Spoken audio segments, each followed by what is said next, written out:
আসসালামু আলাইকুম। সবাইকে আমন্ত্রণ জানাচ্ছি একই ব্যাটার দিয়ে ভ্যানিলা এবং চকোলেট পাউন্ড কেকের রেসিপি দেখার জন্য। চেষ্টা করেছি খুবই সহজভাবে আর মজার করে তৈরি করতে। তো চলুন দেখে নিন এর পুরো প্রস্তুত প্রণালী। প্রথমে একটা বাটিতে নিয়ে নিচ্ছি রুমের স্বাভাবিক তাপমাত্রায় থাকা ৩ টা ডিম।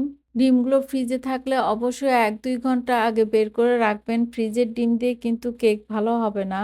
ডিমের মধ্যে দিয়ে দিচ্ছি 3/4 কাপ চিনি, 1/2 কাপ আর 1/4 কাপ দিলেই 3/4 কাপ হয়ে যাবে। এখন একটা ইলেকট্রিক বিটার দিয়ে লো স্পিডে বিট করে নিচ্ছি যতক্ষণ পর্যন্ত চিনিটা খুব ভালোভাবে গলে না যায়। আপনারা এই কাজটা হ্যান্ড হুইস্ক দিয়েও করতে পারেন, তবে সময়টা একটু বেশি লাগবে। ৫-৬ মিনিটের মতো লো স্পিডে বিট করে নিয়েছি। এখন চিনিটা খুব ভালোভাবে গলে গিয়েছে। শুকনো উপকরণগুলো মেশানোর জন্য বিটারের একটা কাঁটা রেখে বিটারটা সরিয়ে নিচ্ছি। এবার এর মধ্যে দিয়ে দিচ্ছি 1/2 কাপ তেল। তেলটা একটু মিশিয়ে নিচ্ছি। এবার শুকনো উপকরণগুলো এর মধ্যে চেলে দেওয়ার জন্য বাটির উপরে একটা ছাঁকনি নিয়েছি। এর মধ্যে দিয়ে দিচ্ছি ১ কাপ ময়দা, ১.৫ টেবিল চামচ গুঁড়ো দুধ, 1/2 টেবিল চামচ কর্নফ্লাওয়ার, ১ চা চামচ বেকিং পাউডার, 1/2 চা চামচ আর 1/4 চা চামচ ভ্যানিলা পাউডার। আপনাদের কাছে যদি ভ্যানিলা এসেন্স থাকে তাহলে ১ চা চামচ লিকুইড উপকরণের সাথে ভ্যানিলা এসেন্স দিয়ে নিবেন। দিচ্ছি 1/4 চা চামচ লবণ। এখন শুকনো উপকরণগুলো খুব ভালোভাবে চেলে নিচ্ছি। চেলে নেওয়ার পর লিকুইড উপকরণের সাথে শুকনো উপকরণগুলো মিশিয়ে নিচ্ছি।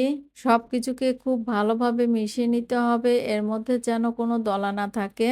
যেই মোল্ডে কেকটা বেক করব সেই মোল্ডের নিচে একটা বেকিং পেপার বিছিয়ে নিয়েছি আর মোল্ডের চারপাশে তেল মাখিয়ে নিয়েছি। এবার মোল্ডটাকে একটা বাটির মধ্যে কাত করে রেখে অর্ধেক মিশ্রণ এর মধ্যে ঢেলে নিচ্ছি। বাকি অর্ধেক মিশ্রণের মধ্যে ১ টেবিল চামচ কোকো পাউডার চেলে দিয়ে দিচ্ছি। দিচ্ছি 1/4 চা চামচ চকলেট ইমলশন। আপনাদের কাছে যদি চকলেট ইমলশন না থাকে চকলেট এসেন্সও দিতে পারেন। এবার এগুলোকে খুব ভালোভাবে মিশিয়ে নিচ্ছি। এখন মোল্ডের ফাঁকা জায়গার মধ্যে চকলেট মিশ্রণটা খুব তাড়াতাড়ি ঢেলে নিচ্ছি।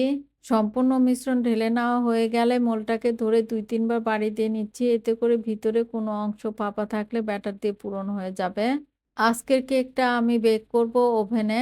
১৮০ ডিগ্রি সেলসিয়াস তাপমাত্রায় ওভেনটা প্রথমে প্রিহিট করে নিয়েছি। তারপর ওই একই তাপমাত্রায় বেক করে নিচ্ছি প্রায় ১ ঘন্টা। আমার এই কেকের মোল্ডটা অনেক উঁচু, এজন্য ১ ঘন্টা সময় লেগেছে। আপনাদের কম বেশি সময় লাগতে পারে। আমি একটা কাঠি দিয়ে চেক করে নিচ্ছি, কাঠিটা ক্লিন বের হয়েছে, তার মানে কেকটা খুব ভালোভাবে হয়ে গিয়েছে। ওভেন থেকে কেকটা বের করার পর একটা প্লাস্টিক র‍্যাপার দিয়ে ঢেকে রেখে দিচ্ছি। অপেক্ষা করব রুমের স্বাভাবিক তাপমাত্রায় ঠান্ডা হওয়া পর্যন্ত। কেকটা ভালোভাবে ঠান্ডা হয়ে গিয়েছে। আমি উপর থেকে প্লাস্টিক র‍্যাপারটা সরিয়ে নিচ্ছি। একটা চাকু দিয়ে চারপাশে ছাড়িয়ে নিচ্ছি। এবার উপর করে ঢেলে নিচ্ছি। নিচে যে বেকিং পেপার দিয়েছিলাম সেটা সরিয়ে নিচ্ছি। দেখতেই পাচ্ছেন কতটা সুন্দর আর সফট হয়েছে কেকটা। এখন একটা চাকু দিয়ে স্লাইস করে কেটে নিচ্ছি। আশা করি আমার আজকের রেসিপিটি আপনাদের কাছে অনেক ভালো লেগেছে। সবাই ভালো থাকবেন। আজ এই পর্যন্তই। আল্লাহ হাফেজ।